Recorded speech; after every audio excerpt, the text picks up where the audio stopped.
إن الحمد لله نحمده ونستعينه ونستغفره ونعوذ بالله من شرور أنفسنا ومن سيئات أعمالنا من يهده الله فلا مضل له ومن يضلل فلا هادي له وأشهد أن لا إله إلا الله وحده لا شريك له وأشهد أن محمدا عبده ورسوله أما بعد وإن خير الحديث كتاب الله وخير الهدي هدي محمد صلى الله عليه وسلم وشر الأمور محدثاتها وكل محدثة بدعة وكل بدعة ضلالة وكل ضلالة في النار ومن يطع الله ورسوله فقد فاز فوزا عظيما.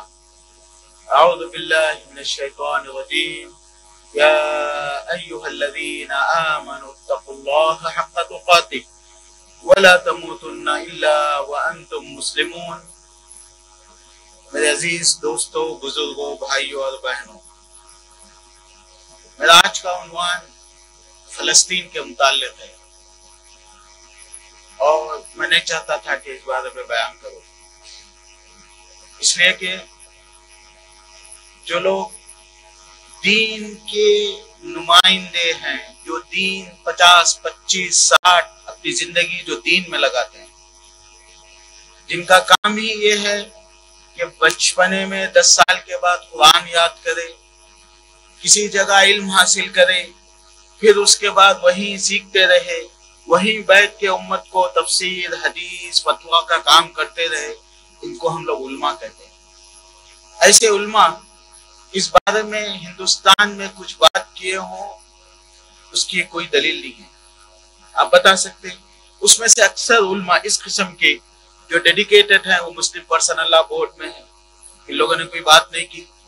جماعت اسلامی، جمعیت اہل حدیث، تبلیغی جماعت، دیوبند، جامعہ سلفیہ بنارس، عمر آباد، یہاں 100 سال سے اس سے کچھ کم زیادہ علماء بیٹھے ہوئے ہیں، ذمہ دار کام کر رہے ہیں، ان لوگوں نے اس بارے میں کچھ بات نہیں کی۔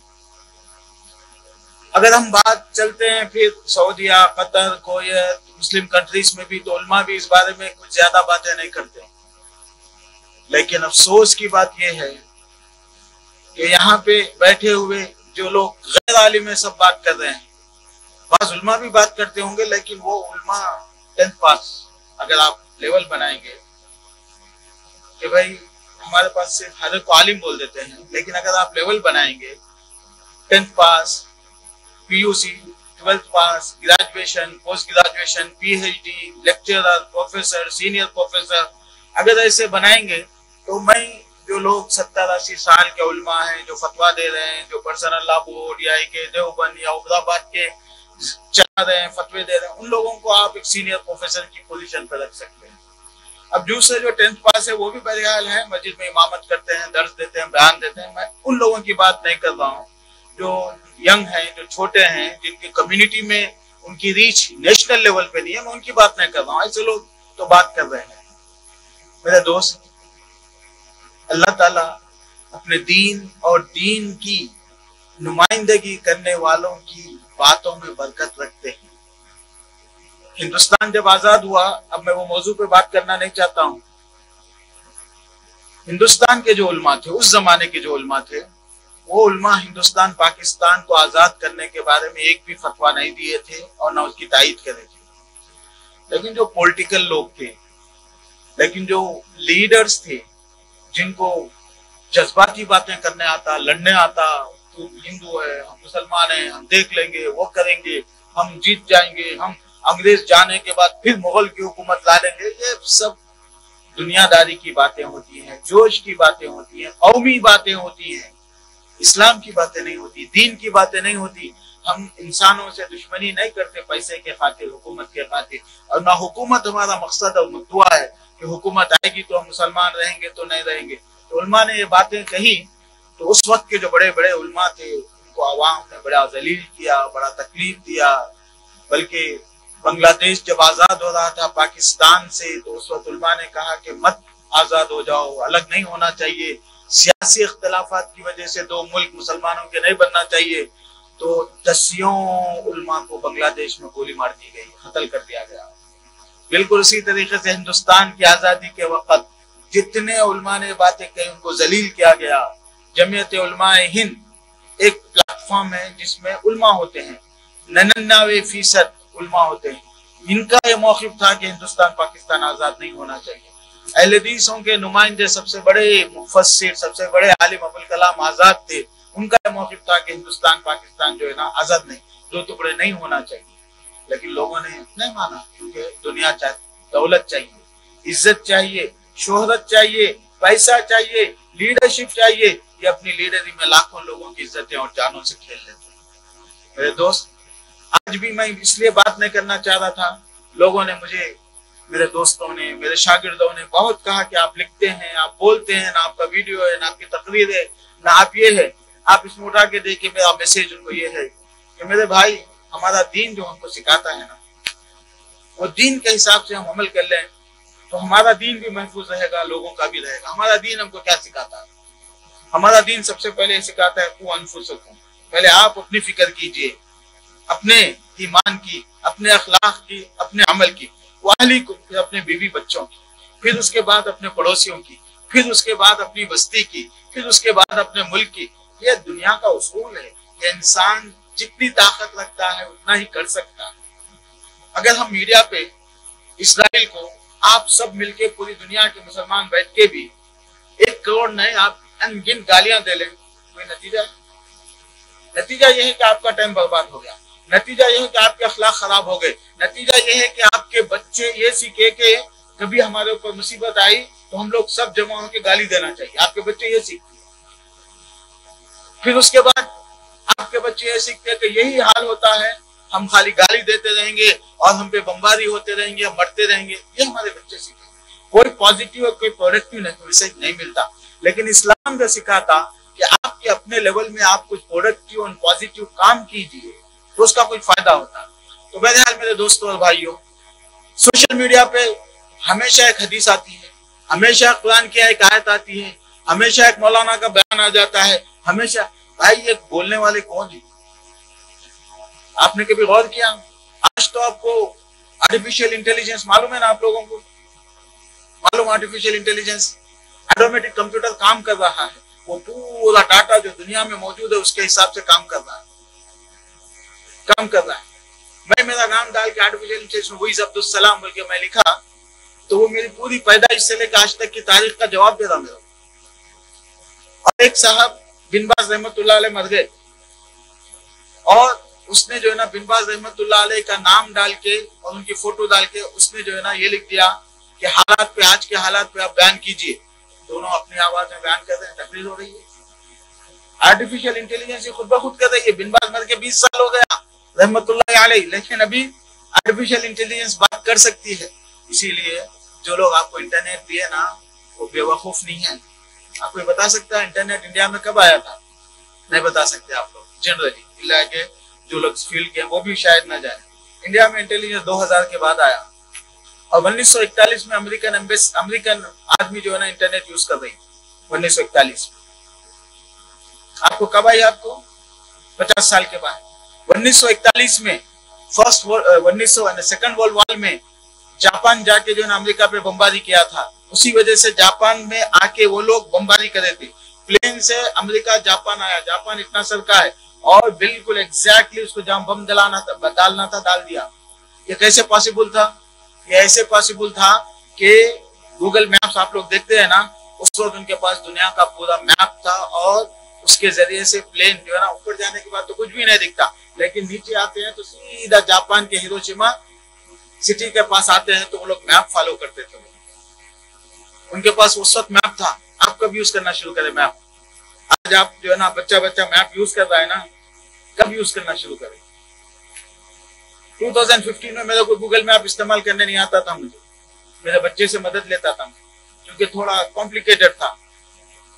کب آیا میپ؟ گوگل میپ کب آیا آپ لوگوں کے ہاتھ میں؟ اور 2041 میں وہ لوگ یوز کرتے تھے.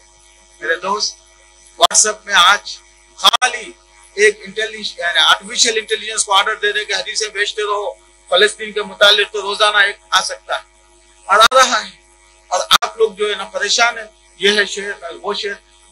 اس کی مثال ایسی ہو گئی مولانا لوگوں کی جس کے پاس ایک فالوئنگ ہے، جس کو لوگ ریفر کرتے ہیں کہ بستی میں جو ہے نا ایک ڈاکٹر ہے، ٹھیک ہے، ایک کو سر میں درد، ایک کو کان میں درد، ایک کو پیٹ میں درد، ایک کو کھانسی، ایک کو بخار، ایک کو کینسر، 50 بیماریاں ہیں. تو کیا کر رہے ہیں ہمارے لوگ؟ شیخ جیسا علماء کے پاس دینی مسائل کے ڈاکٹر کو پوچھ رہے ہیں یہ بیماری کیا ہوتی ہے، یہ ایسا ہوتی ہے، یہ بیماری 1000 بیماری ہے بھائی ہے، لیکن آپ کو اس سے کیا لینا ہے، ڈاکٹر کو اس سے کیا لینا ہے. لیکن آپ لوگ کیا کر رہے ہیں، وہ ہر بیماری کو ڈاکٹر کے پاس آ کے ہوتا ہے، ایسا ہوتا ہے، یہ ممکن ہے، یہ ناممکن ہے، اس کو اندر جی سکتا، اس میں مر سکتا. جیسا میں بیماریوں کی مثال دیا ویسے ہی دینی مسئلوں کا ہو گیا. کوئی بھی کچھ لکھتا ہے مولانا یہ صحیح ہے، اب دیکھیے 1000 میسج مجھے آ جاتے ہیں کہ بھائی یہ حدیث صحیح ہے، یہ قول صحیح ہے، یہ مولانا جو بولے وہ صحیح ہے. اب اگر ہم لوگ غصہ اظہار کریں، ناراض کریں، تو لوگ بولتے ہیں مولانا لوگ جواب بھی نہیں دیتے ہیں. اب یہ سوال یہ ہے کہ یہ امت کو کامن سینس بھی ختم ہو گیا، اخلاق، ادب، طریقہ جینے کے لائف اسکلز کیسے ہوتے ہیں یہ بھی نہیں ہے. میں کیا کہہ سکتا ہوں؟ تو اسی لیے میرے دوستوں اور بھائیوں، فلسطین کے مسئلے پہ آپ بات کر کے کیا کر سکتے؟ کبھی آپ نے پوچھا کہ میری ذمہ داری کیا ہے؟ وہ تو نہیں پوچھے آپ، کیونکہ ہم لوگ بات کرنے میں بڑا مزہ آتا ہم لوگوں کو، ٹائم پاس. لیکن اگر آپ سے بولو کہ کچھ کرو، سب بھاگ جائیں گے، کوئی بھی نہیں آئے گا. قرآن سیکھنے کے لیے آؤ تو بھی نہیں آئیں گے، حدیث سیکھنے کے لیے آؤ تو بھی نہیں آئیں گے، اپنے بچوں کو روزانہ مسجد لے کے آؤ بولیں گے تب بھی نہیں آئیں گے. اور یہ مسجد کی ہسٹری ہوگی، آپ دیکھ لیے، میں پوچھتا ہوں مسجد کے ذمہ داروں سے تو 20 لوگ 15 لوگ آتے ہیں شام میں بچوں کو اپنے مسلمان بنانے کے لیے. میرے دوست، یہ ساری باتیں میں آج کے لیے نہیں، آپ کے لیے، آپ کی آئندہ جنریشن کے لیے، نسل کے لیے میں بیان کر رہا ہوں کہ آپ سوشل میڈیا آپ کے لیے انفارمیشن جو ہے وہ آپ کے دین کے لیے، آپ کے عقیدے کے لیے، آپ کے ایمان کے لیے وہ سورس نہیں ہے. اس پہ آپ ٹائم ویسٹ مت کیجیے. ہاں سوشل میڈیا پہ بھی کیجیے، آتھینٹک آدمی کا کوئی بیان آتا ہے، کوئی تقریر آتی ہے تو اس سے سنیے. آپ اس کے ویب سائٹ پہ جا کے دیکھیے، گلی گلی میں کچھ کچھ میں سوشل میڈیا ایک دنیا ہے، وہاں سے ہر چیز آپ جو ہے نا لیتے رہیں گے تو غلط. تو یہ سب سے پہلی نصیحت میں آپ کو دیا. امید کہ میرا پیغام پہنچ گیا. مجھے امید ہے کہ میرے دوست، میرے بھائی آئندہ اس چیز کا خیال رکھیں کہ پلیز اور پلیز اور پلیز دین کے مسئلے، سوشل امت کے مسئلے، پرسنل لا کے مسائل، ہمارا ہر کوئی بھی مسئلہ، ہماری امت، ہمارے ذمہ دار، ہمارے لیڈرز کچھ کرتے ہیں، کچھ سوچتے ہیں، اس کے متعلق کرٹیسزم، تائید، اختلاف سوشل میڈیا پہ آتا ہے. ہمارا پازیٹیو ورک کیا ہے ذرا سوچیے میرے دوست، میرے بھائی، ہماری بہنیں، ہم لوگ کیا ٹائم لگا رہے ہیں. وہ اتنا ٹائم اگر ہم اللہ کی عبادت میں اور اپنی اپنے ڈیولپمنٹ میں لگا لیتے تو کچھ فائدہ ہوتا. تو ہمارا یہ جو ہے نا ٹائم ویسٹ ہے. پہلے زمانے میں لوگ گانے دیکھ لیتے، لوگ جو ہے نا فلم دیکھ لیتے، لوگ ٹی وی دیکھ لیتے. لیکن آج کل کیا ہو گیا، واٹس ایپ کی وجہ سے، فیس بک کی وجہ سے، سوشل میڈیا کی وجہ سے لوگ نہ صرف دیکھ رہے ہیں بلکہ بول بھی رہے ہیں. اب ہر آدمی اگر مسئلے پہ بولے گا تو لیڈر کون ہوگا؟ گائیڈنس کہاں سے آئے گی؟ نصیحت کہاں سے ملے گی؟ علماء کو تو ہم سنتے نہیں رہتے، وہی باتیں کرتے ہیں. یہ بات سب سے پہلی بات ہے. دوسری بات یہ ہے کہ فلسطین کا تعلق ہمارا عقیدے سے تعلق ہے. وہ چیز جو میں آج آپ کے سامنے بتانے کے لیے آیا، اس لیے کہ اللہ کے رسول صلی اللہ علیہ وسلم کی ایک حدیث ہے. پیارے نبی صلی اللہ علیہ وسلم نے بیان فرمایا، 3 ہی مسجدیں ایسی ہیں جہاں، 3 ہی جگہ ایسی ہیں دنیا میں جہاں عبادت کے لیے آپ سفر کر سکتے ہیں. عبادت مقصود یعنی مطلب میں جا رہا ہوں وزٹ کرنے کے لیے تو وہ عبادت ہے. تو وہ 3 مسجدوں میں ایک مسجد ہے جس کو اللہ کے رسول صلی اللہ علیہ وسلم عبادت کی جگہ بنا دے تو وہ ہمارا ایمان کا حصہ ہو گیا، ہمارے عقیدے کا حصہ ہو گیا. تو اسی لیے میرے دوست، اللہ کے رسول صلی اللہ علیہ وسلم کے بعد بہت سے ملک بنے چلے گئے، ہم لوگ نہ اس کے اوپر بات کرتے ہیں نہ اس پہ افسوس کرتے ہیں. اس لیے کہ اللہ تعالیٰ کی ایک سنت ہے، جب تک آپ قابل رہو گے، اچھے رہو گے، دین پہ باقی رہو گے، اللہ تعالیٰ آپ کی مدد کرے گا. چائنا ہے آج، چائنا 1972 سے پہلے ایسٹرن ترکستان بلکہ کنٹری تھا. ایغور جو آج کل کمیونٹی کے متعلق آپ بولتے ہیں کہ کئی کروڑ لوگ ہیں جن کو حصار میں ڈال دیا گیا، بند کر دیا گیا جو کہتے ہیں، بیسیکلی 1972 سے پہلے ایک الگ کنٹری تھا وہ. اور یہ برما یہ بھی ایک کنٹری تھا، لیکن برما میں وہ حصہ جہاں سے مسلمانوں کو نکالا گیا، روہنگیا کو، وہ ایک کنٹری تھی، کئی سو سال مسلمان تھے وہاں پہ۔ بعد میں پولیٹیکل حالات کی وجہ سے برٹش لوگ جب جاتے ہوئے برما میں وہ روہنگیا لوگوں کو حکومت نہیں دے کے دوسروں کو دے دیے، تو دوسرے لوگ بولے کہ نہیں تو ہمارے انڈر میں رہنا، یہ لوگ بولے نہیں ہم لوگ 500 سال سے 1000 سال سے الگ ہیں، لڑائی ہوئی، اب جو طاقتور ہوتا وہ جیت جاتا، ختم ہو گیا معاملہ۔ تاجکستان، قزاقستان، تتارستان، آذربائیجان، ایسے 8 کنٹریز ہیں، نام سنا آپ لوگوں نے۔ یہ سارے کے سارے کنٹری 100 سال رشیا کے انڈر میں تھے، اور رشیا ان پہ مکمل کنٹرول کرتا تھا، وہاں نماز کی اجازت نہیں تھی، وہاں قرآن پڑھنے کی اجازت نہیں تھی، وہاں مسجد جانے کی اجازت نہیں تھی، کچھ بھی نہیں تھی، لیکن ہم لوگ اس پہ بات نہیں کرتے تھے، چونکہ ان کے پاس طاقت آ گئی، کرسچن تھے، وہ قبضہ کر لیے، بعد میں کمیونزم میں کنورٹ ہو گئے۔ اس میں سے بعض کنٹریز کو جب رشیا کمزور ہو گیا، کنٹرول نہیں کر سکتا، تو آزادی مل گئی، جس کے میں نام اب لیا، لیکن بعض کو آزادی نہیں ملی، اس میں سے چیچنیا ہے، آج تک آزادی نہیں ملی۔ 91 میں 2002 میں کنٹینیوس ایک سال جنگ چلی، بمباری ہوئی، لاکھوں لوگ مرے، آزاد نہیں ہوا۔ میرے دوست، ایسے بہت سے ملک ہیں جہاں پہ مسلمان قومی مسلمان بن جاتے ہیں، دیندار نہیں رہتے ہیں، بھائی بھائی کو کاٹتا ہے، بھائی بھائی کو نقصان پہنچاتا ہے، بھائی بھائی کو جو ہے نا دشمنی کرتا ہے۔ وہ زمانہ تھا صحابہ کرام کا، جب دنیا میں ہر جگہ وہ لوگ جاتے، اپنا اسلام دیتے، لوگ اسلام قبول کر لیتے، بعض دفعہ بدماش لوگ جمع ہو کے لڑنے کے لیے تیار ہو جاتے تو مسلمان لڑائی بھی کرتے، لیکن قتل کرنے، بدماشی کرنے نہیں لڑتے تھے، حق پہنچانے، انصاف پہنچانے، انسانیت کی مدد کے لیے لڑتے تھے۔ تو اس زمانے میں کبھی مسلمانوں کا آپس میں اختلاف ہو جاتا تو مسلمان کوشش یہ کرتے کہ میرا سامنے والا بھائی خوش ہو جائے۔ چیف آف آرمی کو ہٹا دیا جاتا ہے، میں خدمت کر رہا تھا، آج کے بعد اگر میری خدمت پسند نہیں، آپ کو مبارک، ہٹ جاتے بازو۔ یہ تھا صحابہ کا زمانہ۔ اس کے بعد صحابہ کے بعد کے زمانے کے بعد کیا ہوا؟ حکومتوں میں اختلاف ہوا، بھائی دو بھائیوں میں اختلاف ہوا، باپ کے مرنے کے بعد دو بھائی، میں خلیفہ بنتا ہوں، میں خلیفہ بنتا ہوں، تو دوسرا بھائی گیا کرسچنوں کے پاس، آؤ مدد کرو میری، میں بھائی کو قتل کرنا ہے۔ تو کیا ہو گیا؟ پہلی سینچری کے بعد صرف 100 سال کے بعد، 132 کے بعد یہ حالات ہو گئے کہ مسلمان خود پلان کر کے، مسلمان ایک بڑی طاقت تھی، اور وہ طاقت کو ہٹانے کے لیے ایک بڑی طاقت چاہیے، تو کیا کرتے تھے مسلمان؟ کس کے پاس جاتے تھے مدد لینے کے لیے؟ کرسچنوں کے پاس، آپ ہماری مدد کرو۔ ان کی آدمی آتی، مسلمانوں کو قتل کرتی، اس کے بعد ایک پپٹ کسی اپنے آدمی کو بٹھا دیتی۔ ایسا ہوا ہندوستان میں بھی، ویسا ہی ہوا۔ ہندوستان میں سب سے پہلے جو حکومت قائم ہوئی محمد بن قاسم رحمۃ اللہ علیہ، ٹھیک ہے، اس کے بعد کیا ہوا؟ تھوڑے عرصے کے بعد غزنوی خاندان آیا۔ غزنوی خاندان کو کون ہٹائے؟ مار کے غوری خاندان ہٹایا۔ جو غوری خاندان غزنوی خاندان کو ہٹا رہا تھا، لڑ رہا تھا، اس وقت یہاں کے پورے ہندو ان کے ساتھ میں تھے۔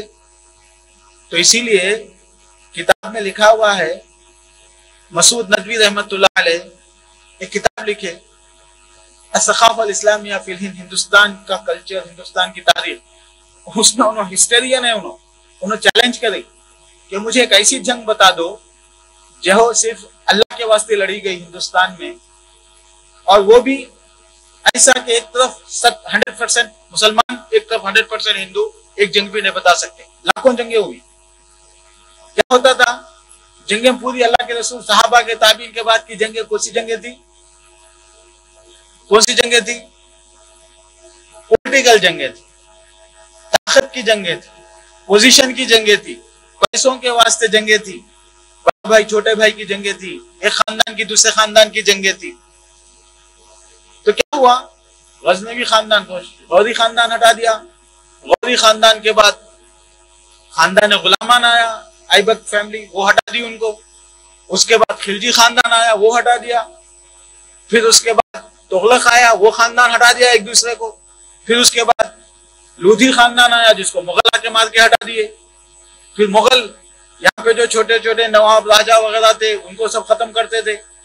پھر آخری میں جب چلتے چلتے آئے اورنگزیب اپنے باپ کو ہٹا دیے, پھر اپنے بھائیوں کو سب کو جیل میں ڈال دیے, جنگ میں بھائیوں کو مار دیے.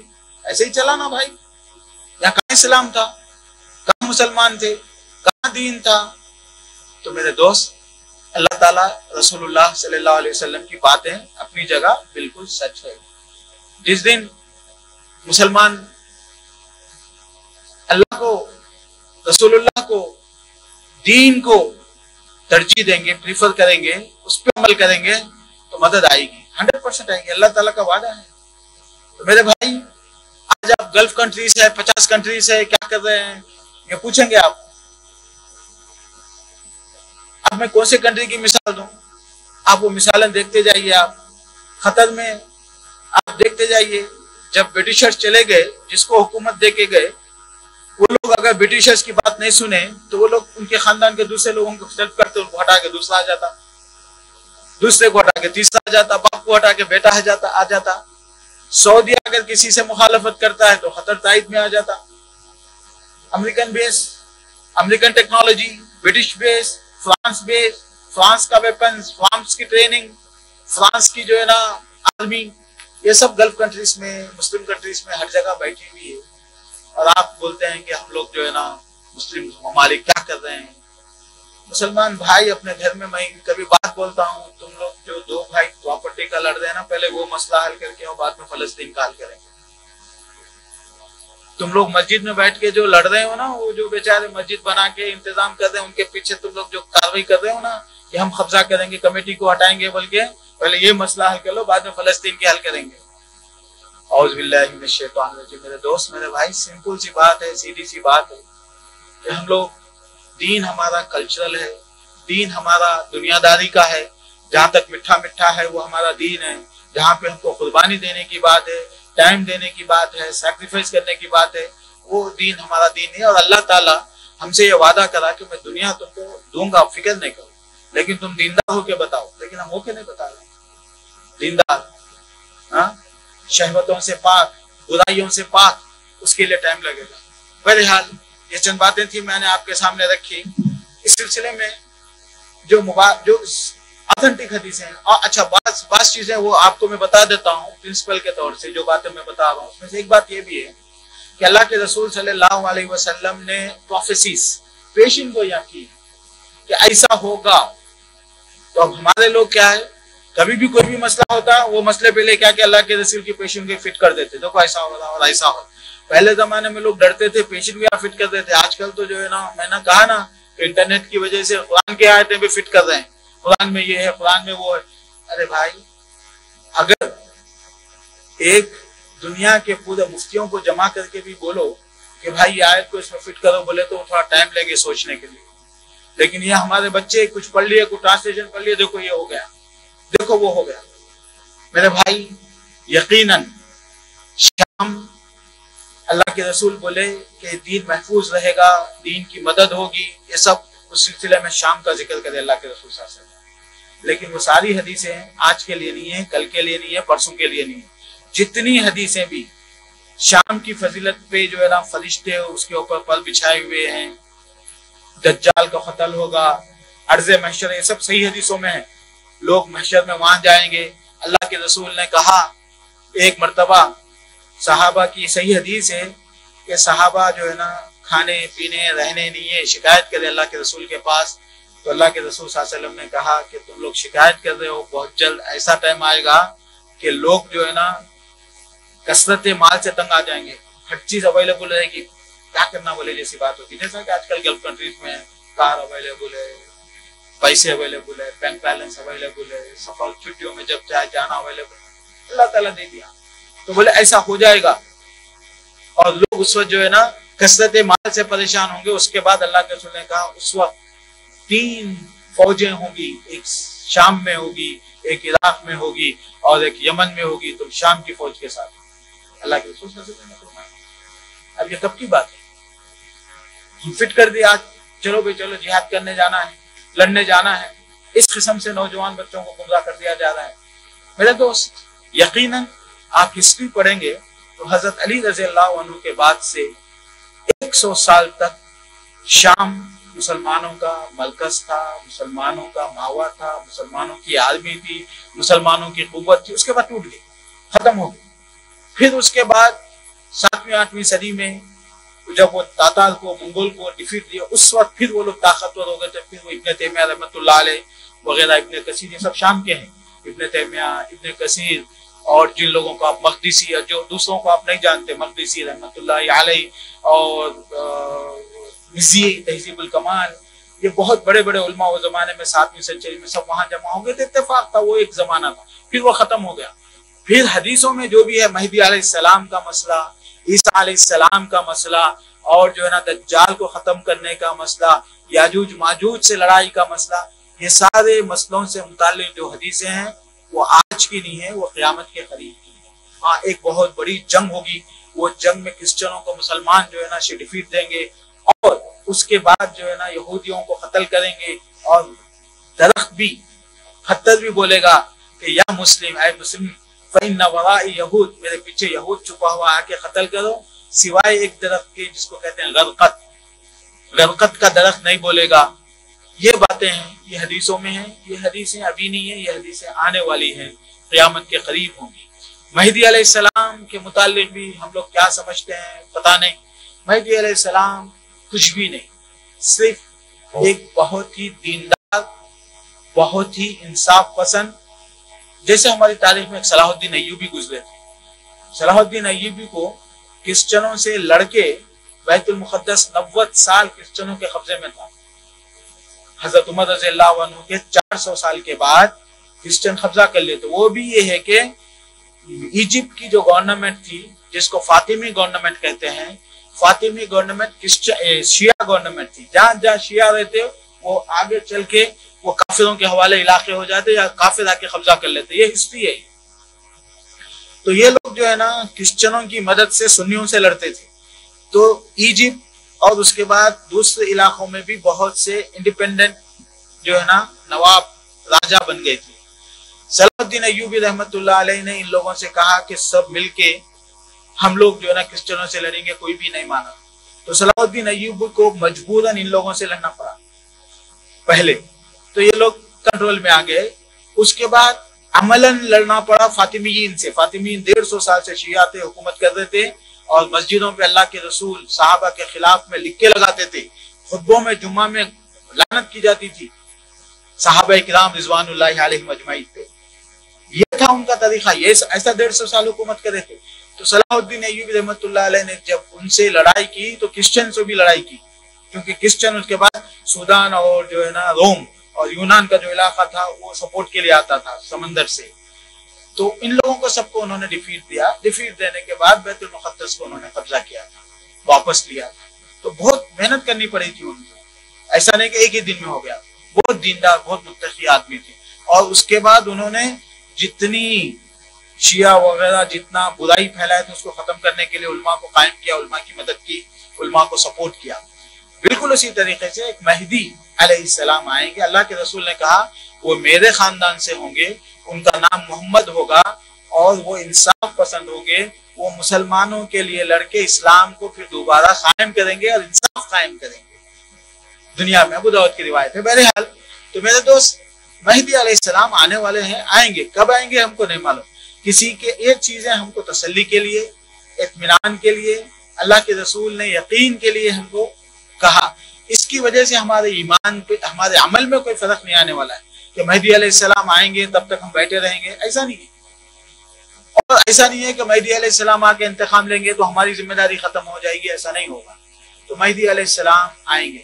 اور سیریا، شام کے متعلق اللہ کے رسول صلی اللہ علیہ وسلم کی بعض حدیثوں میں ہے کہ یہ سیریا سب سے بہترین جگہ ہے، یہ اللہ کے رسول نے کہا، لیکن یہ قیامت تک رہے گی، ہمیشہ رہے گی، یہ نہیں کہا۔ بہترین جگہ رہے گی ٹائم ٹو ٹائم، ٹھیک ہے۔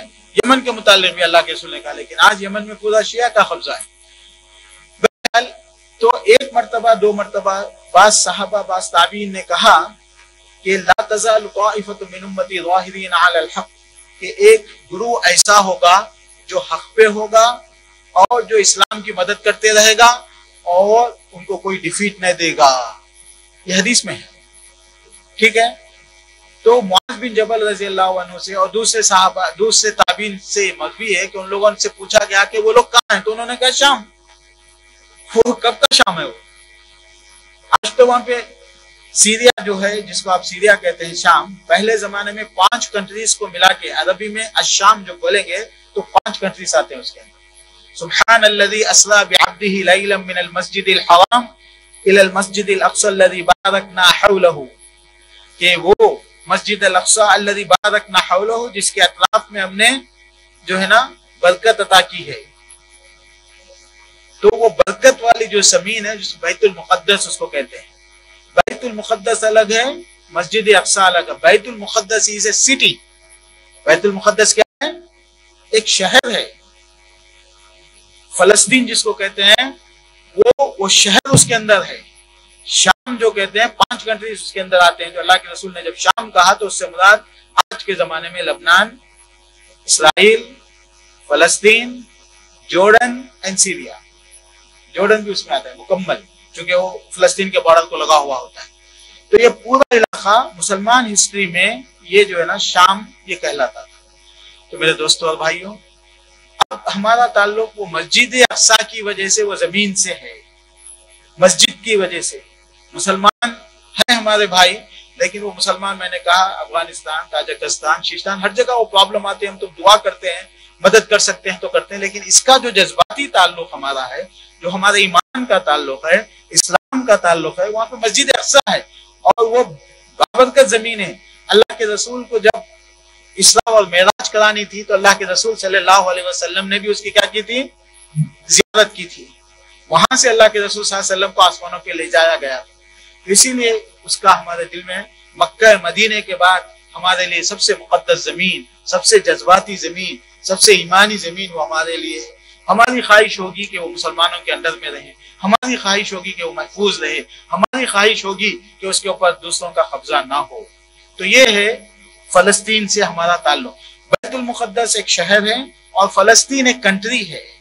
مسجد اقصی وہ بیت المقدس میں ہے، ٹھیک ہے؟ مسجد الاقصی اور اس کے اطراف میں جو بیت المقدس ہے وہ بابرکت زمین ہے، اور اس کے بارے میں یہ حدیث اللہ کے رسول صلی اللہ علیہ وسلم سے مروی ہے۔ اب رہا مسئلہ یہودیوں کا، کہ یہودی جو وہاں پہ قبضہ کیے، یہ یہودی قوم، ہر قوم کی ایک مزاج ہوتا ہے۔ پٹھان ہے، ان کا ایک مزاج ہے، مارواڑی ہے، ان کا ایک مزاج ہے۔ تو ویسے ہی ایک یہودی قوم جو ہے، قرآن میں اللہ تعالیٰ نے بارہا کہا کہ یہ لوگ بدماش لوگ ہیں، یقتلون الانبیاء ویقتلون الذین یأمرون بالقسط، نیکی کا حکم دینے والوں کو قتل کرتے ہیں، انبیاء کو قتل کرتے ہیں۔ ضربت علیہم الذلۃ والمسکنۃ وباءوا بغضب من اللہ، ہمیشہ یہ ذلت ان کے اوپر مسلط کر دی گئی۔ تو یہ لوگ آج سے نہیں، موسیٰ علیہ السلام کے زمانے میں فرعون ان کے ساتھ کیا کرتا تھا؟ موسیٰ علیہ السلام کے ماننے والے سالے کے سالے بنو اسرائیل، قرآن میں یا بنی اسرائیل بلکہ جو بھی آتا اس سے مراد کون ہے؟ یہودی ہیں۔ یذبحون ابناءهم ویستحیی نساءهم، فرعون آج سے 5000 سال پہلے وہ جو ہے نا، ہاں تقریباً 5 سے 6000 سال پہلے وہ زمانے میں ان کو قتل کرتا تھا۔ ہم لوگ بولتے کہ وہ اس کو کوئی اطلاع دیا تھا کہ بچہ آئے گا، لیکن یہ ہے کہ ان لوگوں کے اختلافات تھے، ان لوگوں کا جھگڑا تھا، اور یہ نسل موسیٰ علیہ السلام کے کتنا ستائی وہ قرآن میں ذکر ہے۔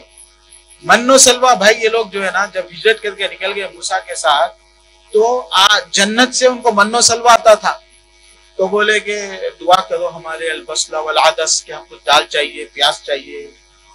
ایسی قوم ہے تو یہ ہمیشہ یہ فساد کرتے رہے ہیں۔ آپ لوگ یہ بات نوٹ کر لیجئے، یہ لوگ ہمیشہ عیسیٰ علیہ السلام کو قتل کرنے میں ان کا انوالو تھا۔ تو اس کے بعد اتفاق سے کرسچنوں کی گورنمنٹ آ گئی، قسطنطین کی۔ یہ لوگ یہودیوں کو ہمیشہ قتل کرتے تھے، اس میں سے ایک ہٹلر بھی ہے۔ ہٹلر بھی کیا کم ختم کیا ان کو؟ یہ ہٹلر ہی بلکہ نہیں، فرعون بھی کیا تھا، اس سے پہلے بھی لوگ کرتے رہے۔ ہمیشہ ان کو ڈھونڈ ڈھونڈ کے مارتے تھے، قتل کرتے تھے، لوگ چھپتے پھرتے تھے بدماشی سے، لیکن کبھی سدھرتے نہیں تھے۔ بلکہ تاریخ میں یہ ہے کہ history It is not my history, it is the Christian history. یہ لوگ کیا کرتے تھے, یہودیوں کو سب کو پکڑ کے جیلوں میں رکھ کے رات میں ان کے اوپر پیٹرول ڈال دیتے تھے, کیروسین. شہر میں گلیاں ہمارے پاس اسٹریٹ لائٹ رہتے نا روشنی کے لیے, تو کرسچن کنٹریز میں کیا ہوتا تھا, اسٹریٹ کو روشنی کرنے کے لیے کیا کرتے تھے یہ لوگ, روزانہ 2-4 یہودیوں کو پکڑ کے بندے کے اس پہ پیٹرول ڈال کے جلا دیتے تھے, پوری رات جلتے رہتے تھے. ریالٹیز, میں نہیں بول رہا ہوں یہ بات, ان کی ہسٹری میں وہ لوگ لکھے ہوئے. اتنا ستاتے تھے ان کو, اتنا مارتے تھے. کرسچنز اور جیوز پہلے کے ہیں, کرسچن بعد کے ہیں. جب کرسچن حکومت پہ آ گئے تو ہمیشہ ان کے ساتھ ایسے ہی رہا, ہمیشہ ایسے ہی رہا. لیکن تھوڑی ہسٹری بیان کر دینا ہے عنوان کے حساب سے. لیکن مسلمان کبھی بھی ان کے ساتھ ظلم نہیں کرے. اللہ کے رسول صلی اللہ علیہ وسلم بولے کہ دیکھو تمہارا ان سے رشتہ ہے, اس کا خیال کرو. تو ہمارے صحابہ, ہمارے تابعین ہمیشہ ان کے ساتھ, ہماری امت ہمیشہ ان کے ساتھ کیا کری, نرمی کا برتاؤ کری. اسپین میں بھی مسلمان تھے, یہ لوگ تھے, یہ محفوظ تھے. جب کرسچن آ گئے تو ان کو بھی مسلمانوں کے ساتھ قتل کر دیا. ہسٹری. یمن میں آج تک بھی یہودی ہیں, امن و امان کے ساتھ ہیں 1%. ہر جگہ تھے یہ لوگ. اب کیا ہوا, فرسٹ ورلڈ وار 1917 میں مسلمان خلافت جو چل رہی تھی, عثمان امپائر, فرسٹ ورلڈ وار میں they were defeated, وہ لوگ ہار گئے. جب وہ ہار گئے تو ان کے بہت سے علاقوں پہ برطانیہ قبضہ کر لیا. اس میں سے جو ہے نا شام کا مطلب جورڈن, لبنان, یہ سب علاقے. تھوڑے علاقوں پہ فرانس قبضہ کر لیا. تو یہ علاقوں پہ اس وقت وہ جنگوں میں یہ یہودی جو ہے نا ہمیشہ سے یاکلون الربا ویاکلون اموال الناس بالباطل, ہمیشہ دھوکہ دے کے حرام کھاتے یہ لوگ, یہ قرآن میں. تو انٹرسٹ بھی یہ لوگ ہمیشہ کرسچن, ہندو, مسلمان انٹرسٹ کو خراب سمجھتے تھے, لیکن یہ لوگ ہمیشہ انٹرسٹ میں انوالو تھے. اسی لیے بینکنگ سسٹم کو لا کے دنیا پہ قبضہ کر لیے. انٹرسٹ, پورا بینکنگ سسٹم ان لوگوں کے پاس ہے. ویزا کارڈ وغیرہ جتنے بھی کریڈٹ کارڈ ہے ان کے کمپنیوں کے. دنیا میں جتنے بھی کریڈٹ کارڈ ہیں وہ بیسیکلی 2 ہی کمپنیوں کے. وہ 2 کمپنیاں بھی کرسچن کے, نام الگ الگ ہے ان لوگوں کے, نام الگ الگ ہو سکتا ہے, اسٹیٹ بینک کا کارڈ, اس کا کارڈ, اس کا کارڈ, لیکن اوریجنل جو ڈاٹا دینے والے کمپنی ہے 2 ہی کمپنی ہے. وہ 2 کمپنی بھی جیوز کے. فرسٹ ورلڈ وار میں برطانیہ لوگ لڑ کے قتل ہو کے, یہ لوگوں کے پاس پیسے نہیں تھے, ان کے پاس پیسے تھے. تو یہ لوگ برطانیہ کو بولے ہم پیسے دیتے, تمہارا قرضہ اتار دیتے, لیکن کیا ہے بولے تو ہمارے کو فلسطین دینا. تو یہ لوگ خلیفہ تھے اس وقت عبد المجید, ان کے پاس گئے تو انہوں نے بولے مسلمانوں کی زمین ہے, میں نہیں دے سکتا. بولے کہ ان کو بھی بولے آپ کے بھی قرضے اتار دیتے, پیسے دیتے, بولے میں نہیں دے سکتا. بولے تو برطانیہ والے بولے کہ آپ کو رہنے کی اجازت دیتے. بول کے 1917 میں لوگ 900,000 لوگ تھے وہاں پہ, وہ بھی مسلمان. پھر وہاں سے آہستہ آہستہ بڑھتے گئے. 1948 میں یہ لوگ UNO میں پاس کرے کہ بھائی یہ زمین جو ہے نا ایک حصہ, تھوڑا حصہ یہ جو ہے نا کس کا ہے, یہودیوں کا ہے, بلکہ پاس کرے. تو 2 کنٹری بن گئے فلسطین میں, ایک فلسطین اور ایک اسرائیل. 2 کنٹری آفیشیلی بن گئے. مسلمان نہیں مانے اس کو, پورے کنٹریز اس کو نہیں مانے. آہستہ آہستہ بہت سے لوگ مانے, لیکن آج بھی سعودیہ ہے وغیرہ یہ لوگ نہیں مانے, اس کو کنٹری نہیں بناتے. وہ کنٹری نہیں بولے تو ان کا ایمبیسی بھی نہیں ہوگی وہاں, ایک دوسرے سے تعلق بھی نہیں ہوگا, فلائنگ بھی نہیں ہوتی. بہرحال 48 کے بعد آج بھی UNO کے حساب سے ان کی کنٹری چھوٹی ہے, لیکن اس کے بعد لڑائی کر کے, جنگ کر کے, قبضہ کر کے یہ لوگ بڑھتے جا رہے ہیں, قبضہ کر رہے ہیں. لیکن آفیشیلی UNO کے حساب سے یہ ان کا قبضہ ہے, ان کی کنٹری نہیں ہے. تو اسی میں سے آخری میں چل کے اب غزہ ہے, اس کو بھی قبضہ کرنا ہے, ماننا ہے. یہ لوگ یہ کر رہے ہیں اور ظلم کر رہے ہیں, اور ان کی تاریخ ہے ظلم کرنا. ہمارا فرض یہ ہے کہ ہم لوگ دعا کریں اور یہ اپنے بچوں کو سکھائیں. اور یہ ہے کہ سوشل میڈیا پہ گڑبڑ کر لیتے ہوئے بیٹھنا, یہ کرنا یہ غلط ہے. البتہ آپ کوئی میسج اپنے پروٹیسٹ کے ذریعے گورنمنٹ کو دینا چاہتے ہیں, دنیا کو دینا چاہتے ہیں, وہ کر سکتے ہیں, لیکن اپنے پازیٹیو ہمارا دین, ہمارا ایمان, ہمارا اسلام, ہمارا کلچر, اس کے اوپر توجہ دے کے اپنے بچوں کے دین کی حفاظت کرنا ہماری ذمہ داری ہے. اللہ تعالیٰ سے دعا ہے کہ اللہ تعالیٰ ہم سب کو دین پہ عمل کرنے کی توفیق عطا فرمائے. بارک اللہ لنا ولکم فی القرآن العظیم ونفعنی وإیاکم بالآیات والذکر الحکیم انہ تعالی جواد کریم ملک بر